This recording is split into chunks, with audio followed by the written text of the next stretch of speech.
Assalamualaikum warahmatullahi wabarakatuh. Kami dari kelompok 8 kelas Indralaya. Saya Istirama Azizah. Nama saya Sisi Bolon. Saya adalah Febrina. Kami dari Prodi Pendidikan Biologi tahun 2022.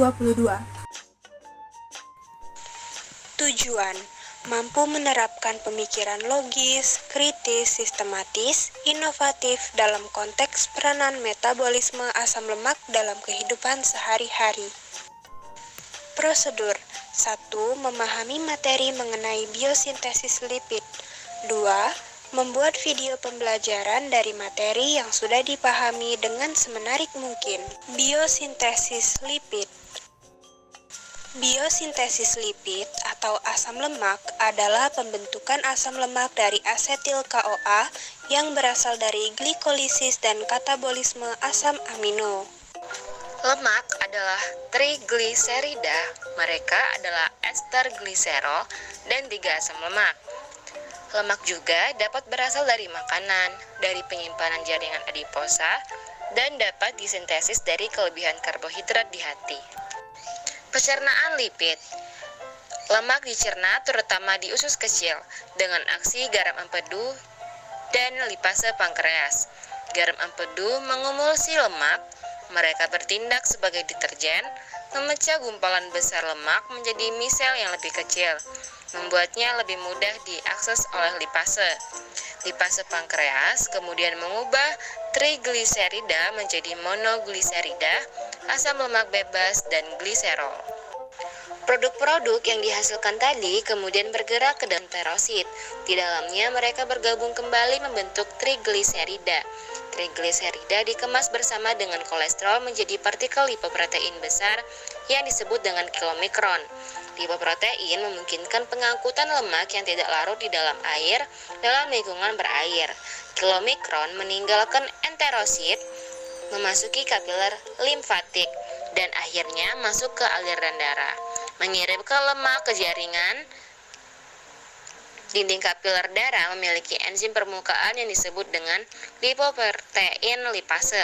Enzim ini menghidrolisis trigliserida menjadi asam lemak dan gliserol, memungkinkan mereka melewati dinding kapiler ke dalam jaringan, di mana mereka dioksidasi untuk energi atau desterisasi kembali untuk penyimpanan. Lemak yang disintesis secara endogen di hati dikemas ke dalam jenis lipoprotein FLDL untuk diangkut ke jaringan, di mana trigliserida diekstraksi dengan cara yang sama. Bila diperlukan, simpanan lemak di jaringan adiposa dimobilisasi untuk produksi energi melalui aksi lipase yang peka hormon, yang merespon hormon seperti epinefrin. Bagaimana makhluk hidup dapat mensintesis triasilgliserol?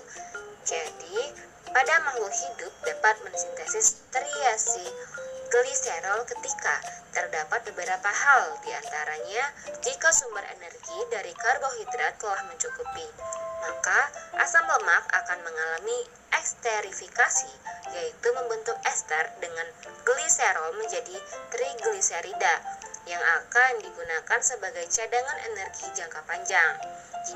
Jika suatu saat tidak tersedia energi dari karbohidrat, maka asam lemak dari diet maupun cadangan trigliserida di jaringan akan dipecah pada proses lipolisis. Namun, tidak hanya dari karbohidrat sintesis, trigliserida juga dipengaruhi growth hormone atau GH. GH ini diketahui mampu meningkatkan aktivitas hormon sensitif lipase atau HCl yang dapat memecah trigliserida menjadi asam lemak bebas di jaringan lemak.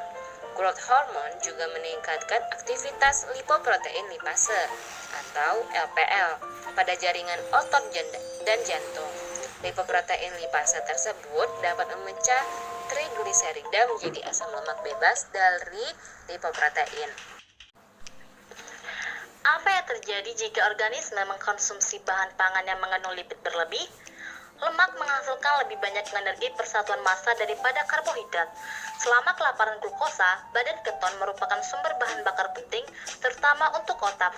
Namun, badan keton bersifat asam dan apabila diproduksi berlebihan atau dari lemak dapat membanjiri kapasitas penyangga plasma darah, mengakibatkan asidosis metabolik yang dapat menyebabkan koma dan kematian. Apa yang terjadi jika organisme diet bahan pangan yang mengandung lipid? Yang terjadi apabila organisme diet bahan pangan yang mengandung lipid, yaitu dapat menyebabkan ketoasidosis. Ketoasidosis adalah komplikasi serius dari diabetes, di mana sel harus mengoksidasi lemak untuk bahan bakar karena tidak dapat memanfaatkan glukosa. Sebaliknya, pola makan yang tinggi karbohidrat menghasilkan kelebihan asetil koenzim A yang dapat diubah menjadi asam lemak. Sintesis asam lemak dari asetil koenzim A dirangsang oleh sitrat, penanda kelimpahan energi, dan dihambat oleh asam lemak berlebih. Proses biosintesis pada makhluk hidup. Asam lemak disintesis dengan penambahan 2 unit karbon ke ujung rantai hidrokarbon. Berikut merupakan 2 tahapan. Yang pertama, sintesis asetil ACP dan malonil ACP dari asetil CoA. Langkah awal ini melibatkan koondensasi gugus asetil dan malonil untuk membentuk sebuah prekursor 4 karbon. Lalu, tahap kedua yaitu tahap pemanjangan. Tahap pemanjangan produk dari kondensasi awal dimodifikasi oleh 2 reaksi reduksi dan 1 reaksi dehidrasi untuk menghasilkan asli ACP. Asli ACP berfungsi sebagai substrat untuk reaksi kondensasi tambahan yang menggunakan malonil ACP sebagai donor 2 karbon. Kesimpulan. Jadi, kesimpulan yang dapat diambil, yang pertama, biosintesis lipid atau asam lemak adalah pembentukan asam lemak dari asetil-CoA yang berasal dari glikolisis dan katabolisme asam amino. Yang kedua, sintesis asam lemak terbagi menjadi 2 proses, yaitu tahap sintesis asetil ACP dan malonil ACP dan asetil CoA serta tahapan pemanjangan. Sekian dari kami, terima kasih.